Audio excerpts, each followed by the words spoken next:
उसको भी कोई बीमारी ना लगे, अगर आपकी कोई बहन है तो उसको भी कोई बीमारी ना लगे। ये हमारी तरफ से आपको ब्लेसिंग्स। इसी के साथ चलते हैं इस वीडियो में वेरिकोसील के रिगार्डिंग। वेरिकोसील बेसिकली ट्रीटमेंट के बारे में बात करेंगे आज। ट्रीटमेंट में बेसिकली क्या होता है कि पेशेंट बहुत रैंडमली इधर उधर बहुत घूम रहा होता है, चाहे वो होम्योपैथ ट्रीटमेंट की तरफ जाए, चाहे वो आयुर्वेद ट्रीटमेंट की तरफ जाए, बट उसको ये भटकन मिलती है क्या मैं क्योर हूँगा या नहीं हूँगा, जो मैं ट्रीटमेंट ले रहा हूँ वो एक्चुअली ट्रीटमेंट सही चल ले रहा हूँ या नहीं ले रहा। तो सबसे पहली चीज़ है अपने ट्रीटमेंट को जज करना। अगर आप कहीं से भी ट्रीटमेंट ले रहे हैं, इवन सर्जरी भी करवा रहे हैं, तो उसको जज कैसे करना। सबसे पहली चीज़ समझो जो आपको सिम्टम्स आ रहे हैं, क्योंकि पेशेंट वेरी करते हैं, किसी को सिम्टम्स आते हैं, किसी को नहीं आते। अगर आपको सिम्टम्स आ रहे हैं वेरिकोसील में, जैसे कि पेन, और अगर आप जो उसकी वेंस है वो बहुत फूली भी होती है और टाइट फील कर रही होती है, या हैंगिंग बहुत ज़्यादा बड़ी भी होती है, अगर ऐसे कुछ सिम्टम्स हैं आपके पास, तो आपने उसमें देखना क्या है, कैसे आप ट्रीटमेंट में एंडल्ज होकर उसको किस तरीके से कट डाउन कर रहे हो। तो सबसे पहली चीज़ समझो कि अगर आपकी हैंगिंग थोड़ी सी भी कम हो रही है तो इट मीन्स आपकी ट्रीटमेंट अच्छा चल रहा है। अगर आपकी वहाँ की वेंस पहले टाइट होती थी, अब वो सॉफ्ट की तरफ जा रही हैं, तो इट मीन्स आपका ट्रीटमेंट राइट चल रहा है। थर्ड, अगर वहाँ पर आपका पेन की फ्रीक्वेंसी कम हो रही है तो इट मीन्स ट्रीटमेंट सही चल रहा है, क्योंकि ना होम्योपैथ ना ही आयुर्वेद के पास कोई भी पेन किलर नहीं है। पेन किलर हमारे पास कुछ नहीं है, हम सिर्फ बेसिकली आपकी वेंस के इन्फ्लेमेशन को कम करने की मेडिसिन चला रहे हैं। और दोनों ही पैथी में, दोनों ही में ही हमें ये देखने को मिलता है कि पेन आराम दे देता है। दूसरा, आपकी वेंस जो टाइट हो रही हैं वो थोड़ी सॉफ्ट की तरफ चली जाती हैं। और थर्ड, आपकी जो वहाँ पर हैंगिंग है वो थोड़ी रिड्यूस होने चालू हो जाती है। अब इसका मतलब ये नहीं है कि अगर आप ट्रीटमेंट ले रहे हो तो सपोर्टर नहीं पहनेंगे, डाइट नहीं फॉलो करेंगे, एक्सरसाइज नहीं करेंगे। इट मीन्स कि अगर आपको ये सारी चीज़ों को नॉर्मल करना है, अपने वेरिकोसील के सारी चीज़ों को नॉर्मल करना है, उसमें एक्सरसाइज भी रिक्वायरमेंट है, उसमें आपकी डाइट भी इम्पॉर्टेंट रोल करती है, और थर्ड आपका ट्रीटमेंट तो चल ही रहा है। तो सिंपली अगर आप कोई भी ट्रीटमेंट में इंडल्ज है तो अपने इन पैरामीटर्स से आप अपने ट्रीटमेंट को जज कर सकते हैं। अब बात करते हैं ट्रीटमेंट की। अगर आप होम्योपैथिक ट्रीटमेंट ले रहे हो या आयुर्वेदिक ट्रीटमेंट ले रहे हो, दोनों का विज़न है या दोनों का जो ट्रीटमेंट करने का तरीका है वो दोनों का सेम है।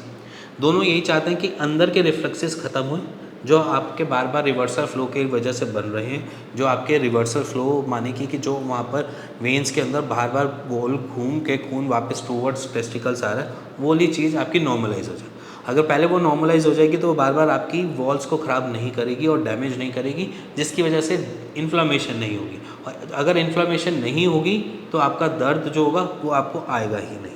ये एक रूट कॉज है आपके दर्द ना आने का, जिसमें हम कहते हैं कि फ्रीक्वेंसी जो है वो कम होएगी। तो ये रूट कॉज बन जाता है कि अगर आपका रिफ्लेक्सेस कम बनेंगे तो आपका पेन भी नहीं होगा, और पेन नहीं होगा तो वो आपको देगा भी नहीं। फिर सेकंड ऑप्शन आ जाता है कि हैंगिंग। अगर अपने टेस्टिकल्स अपना टेम्परेचर मेंटेन कर पा रहे हैं दोनों में, क्योंकि जब अगर वॉल्स का जो दिक्कत है बेसिकली अगर देखा जाए तो वेरिकोसील में खून गर्म होने की वजह से टेस्टिस हैंग करते हैं। अगर वहीं पे खून अगर नॉर्मल चल रहा है, अपना जो कार्यक्रम है जिस हिसाब से उसने अपना टेम्परेचर मेंटेन रखना है वो रख पा रहा है, तो वो अपने आप ही टेस्टिस हैंगिंग को कम करेंगे, जिसकी वजह से हमें ये क्लियर हो जाता है कि वो ट्रीटमेंट सही चल रहा है, बढ़िया चल रहा है। और होम्योपैथ और आयुर्वेद में यही चाहते हैं कि आपका ब्लड का फ्लो मेंटेन रहे, सही फ्लो में चलता रहे, बार बार रिफ्लेक्सेस ना बने, जिसकी वजह से आपकी हैंगिंग भी कम होने चालू हो जाती है। अब बात करेंगे वेन सॉफ्ट होने का तरीका। तो इसका भी सिस्टम जो है वो ब्लड के फ्लो पे ही मेंटेन है। अगर ब्लड का फ्लो सही है, कहीं स्टेगनेंट नहीं है, कहीं हिंड्रेंस क्रिएट नहीं कर रहा, कहीं हडल नहीं बन रहा, तो वहाँ पर वेन वो टाइट नहीं होगी। अगर वो फ्लो सही बराबर तरीके से चल रहा है तो वो वाली जगह सॉफ्ट होनी चालू हो जाएगी। जैसे कि अगर आप किसी बैलून के अंदर ज़्यादा पानी भरोगे तो बैलून टाइट लगेगा। अगर उसी बैलून के अंदर अगर आप पानी थोड़ा सा निकाल दोगे, आधा कर दोगे, तो वो बैलून थोड़ा सॉफ्ट हो जाएगा। यही सेम पैटर्न फॉलो करती है हमारी वेन। अगर वो फिलअप है तो फूल जाएगी और टाइट हो जाएगी। अगर वो लूज़ हो गई है, मतलब कि ब्लड का फ्लो बेटर चल रहा है, तो वो लूजन अप हो जाएगी और थोड़ी सॉफ्ट हो जाएगी। ये तरीका है अपने ट्रीटमेंट को जज करने का, और यही तरीका है ट्रीटमेंट कितना परफेक्टली काम कर रहा है। बेसिकली अगर आप कोई भी ट्रीटमेंट ले रहे हैं, किसी भी फिजिशियन से ले रहे हैं, तो इन सारे पैरामीटर्स पे अपने आप को कैलकुलेट कर लो। अगर ये पैरामीटर में दो भी मैच कर रहे हैं तो इट मीन्स कि आपका ट्रीटमेंट सही चल रहा है। अब बॉडी टू बॉडी ये हो सकता है कि आपकी बॉडी जल्दी रिकवर कर सकती है, शायद मेरी बॉडी रिकवर ना करे। ऐसे रीजंस बहुत सारे होते हैं कि बहुत सारे लोग कहते हैं कि 3 महीने में एकदम से ठीक हो गया या 4 महीने में एकदम से ठीक हो गया। तो बेसिकली 3 महीने 4 महीने का मैटर नहीं होता। बेसिकली क्या होता है कि आपकी बॉडी कितनी जल्दी उसको एक्सेप्ट कर रही है। पेशेंट ऐसे भी हैं जो 1.5 महीने में रिकवर होते हैं, पेशेंट ऐसे भी हैं जो 3 महीने में रिकवर होते हैं, पेशेंट ऐसे भी हैं जो 6 महीने में रिकवर हुआ।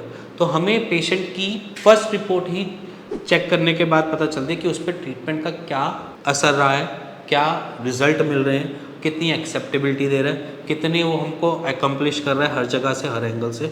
तो बेसिकली पहला ट्रीटमेंट, चाहे आप होम्योपैथ पे जाओ चाहे आयुर्वेद में जाओ, दोनों का लाइन ऑफ ट्रीटमेंट सेम सा ही चलेगा। दोनों यही चाहेंगे कि आपका ब्लड का फ्लो बेटर मेंटेन रहे और आपको बेटर रिजल्ट मिलते रहे। इसी के साथ अगर आप कुछ भी जानना चाहते हैं, समझना चाहते हैं वेरिकोसील के रिगार्डिंग या ट्रीटमेंट के रिगार्डिंग, या फिर कुछ भी अपना आपके मन में अंदर डाउट है, तो भी आप मेरे को कमेंट कर सकते हैं। कमेंट के ऊपर मैं वीडियो ज़रूर बनाऊंगा। इसी के साथ अगर आपको कुछ जानना भी है या कुछ होते हैं ऐसे क्वेश्चंस जो आप समझते हो कि उसके ऊपर क्या वीडियो बनेगी और मैं ऐसे ही फ़ोन करके ही पूछ लेता हूँ, तो आप फ़ोन करके मेरे को नीचे दिए हुए नंबर पे मेरे से बात कर सकते हैं। मेरी टीम आपके साथ उस जगह पे सपोर्ट में रहेगी। जो आपको चाहिए, जो आपको क्वेश्चंस हैं, वो आप पूछ के वहाँ से आंसर ले सकते हैं।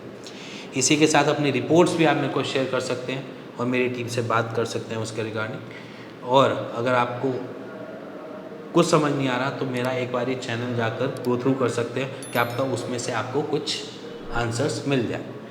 इसी के साथ मिलेंगे नेक्स्ट वीडियो में, तब तक